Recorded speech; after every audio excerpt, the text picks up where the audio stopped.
Well, your kids might not have to wear a mask when heading to school in a few months. The CDC just released new guidelines saying masks and social distancing aren't required if students and staff are vaccinated. But it's not as simple as just making it happen. Elenee now explains why and what you should expect when your kids do head back to school. School districts are in the middle of figuring out the 2021-22 school year right now. The CDC's new masking guidelines still have to be adopted by the State Department of Health and the school board, and they have a lot to consider still. The dream is to have a normal school year. No masks, no social distancing. That could happen soon with the CDC's new recommendations. Both of Kimmy Clifton's two middle schoolers were doing fine with masks.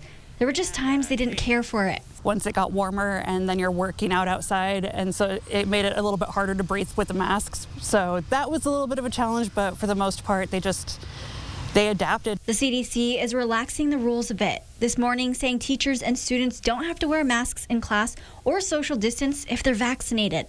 But there are hurdles many schools will have to overcome. It can be difficult for a school to either document the vaccination status of their students, teachers, and staff.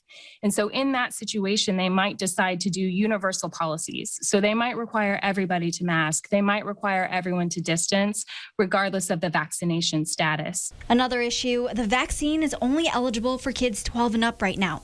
The timeline for younger kids is still unknown. Then you have the sixth graders that are 12 that are able to be vaccinated and not have to wear the masks. And then you have all the younger kids that are seeing that and they're like, but they don't have to wear a mask. Both of Clifton's kids are vaccinated, but she still thinks it's too early to lift those restrictions, especially with the Delta variant spreading around. You have all these people that are immunocompromised and can't get the vaccine, or they just don't trust the science enough yet, and so they're not vaccinated, and so it's just going to spread that variant around, and it's more dangerous than the original, so kind of worried about it. Now, schools have a lot to think about as they figure out the upcoming school year.